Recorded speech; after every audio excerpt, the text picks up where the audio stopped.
And welcome back to Game Escape, here today to talk about cheat codes and why I miss them so much in modern day gaming. You know, when I was growing up, cheat codes were, I think, a big and kind of wonderful part of games. And I feel kind of sad that that has been removed from many modern games. Now, I have some footage here of The Elder Scrolls, and this is one of the few high-profile games of late. I mean, I realize it's been out for about 2 or 3 years now, but this is one of the few, I think, high-profile games that still included a very, very robust cheat code. It had essentially the God mode, where you just hit tilde, TDM, and you're God. You don't have to worry about stamina, injury. You can carry as many items as you want. And I was kind of refreshed to see that. Now, I realize a lot of purists will probably come at me and say, well, why would you play a wonderful game like that with a cheat code? It sort of invalidates your skill in the game. It sort of invalidates your ability as a gamer. Well, of course, I didn't play the game initially with the cheat code, but I kind of thought, after I had gotten pretty far in my initial save, let's start a new game and just play it.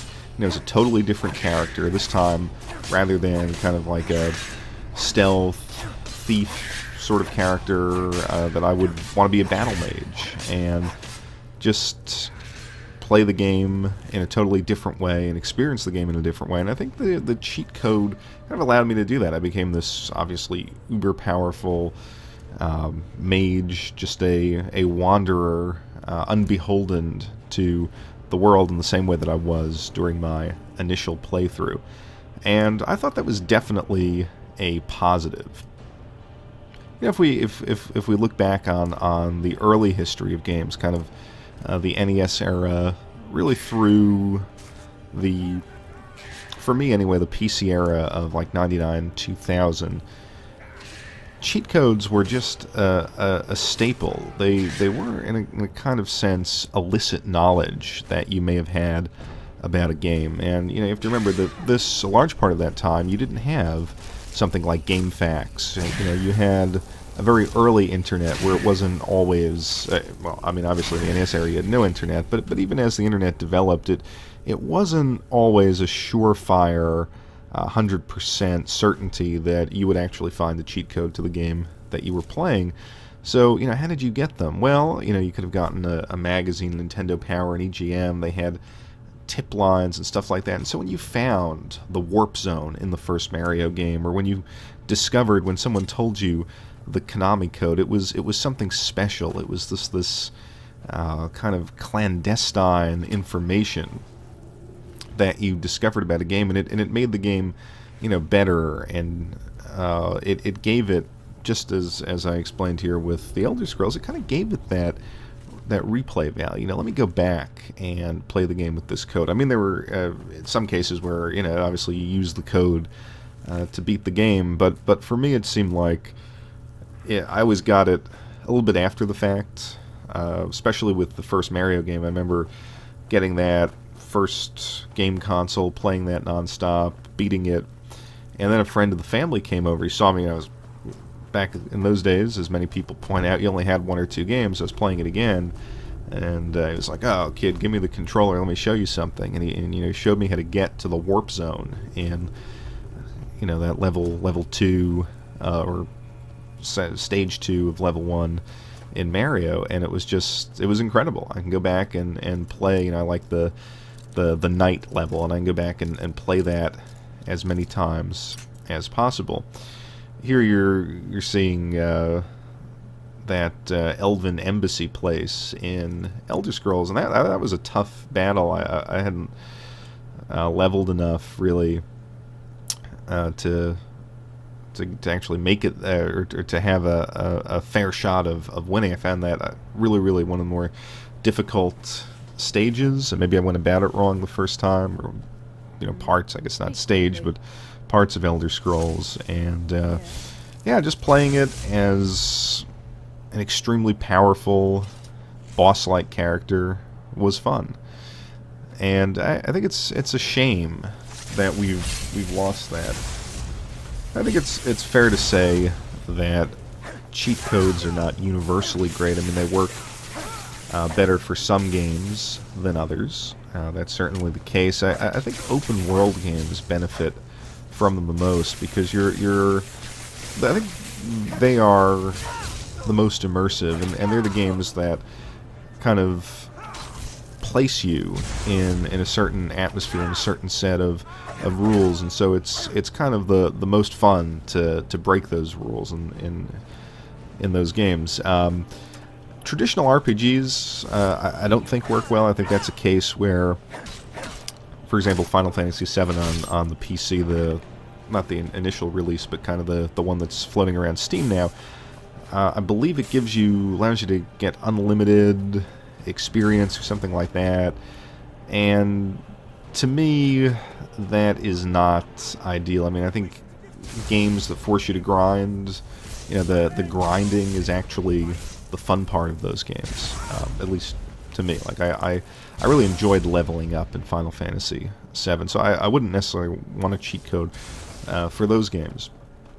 But certainly things like the Sonic the Hedgehog games or Mario, it was fun to have those cheat codes and to eventually discover them. Now, I think it's kind of a shame, really, that I say the cheat code has disappeared, and that is, largely the case, except, of course, now the cheat code has been monetized. Basically, for instance, I was on Steam this past weekend, and they had a sale, and I saw it pop up for Sleeping Dogs. Yes. And I was playing that, finally got that working on my Steam account on a newer laptop that I picked up, and having a good time with it. I noticed, you can get, I forget, it was like a silver and gold experience pack, and the sale was like, 30 cents a piece. So I figured, what the heck, let me buy this DLC. I guess it was usually maybe $2 or $3, and so I was able to level my character's combat abilities up to the max. And I thought to myself, granted, for 30 cents a piece or 40 cents a piece, for under $1, I guess it's not so much of a big deal. But yeah, I mean, it would be more fun to just discover those codes, or to have some aspect, some Easter egg or some glitch in the game world that kind of allowed you to level up more quickly. I mean, at $3 I wouldn't have bought it. However, at 30 or 40 cents or whatever it was, I couldn't resist. It's kind of a shame because I guess I'm a little too powerful now in the game, but it's still, I think, relatively fun to play. I think the broader point, though, is if we pull back a little bit and think about what the cheat code does. I mean, the cheat code allows us to circumvent one of the fundamental structural principles of game design, and that's death. This is the one way that you can kind of beat the set of rules that are stacked against you. Now, I'm not saying you want to do that all the time, but to have the ability, to discover the ability to do that, I think is actually important, because it gives you, I think, the freedom to experience the game as an object, as kind of a constructed experience, to see it in the way that the developers see it. And think about it, that's what a cheat code does. I mean, it allows, and debug codes on PC games, it kind of allows the developer to get to that stage of the game where there might be an issue more quickly. It's a time saver. It's kind of nice to have that, because I think you get a more expansive view of the game that way.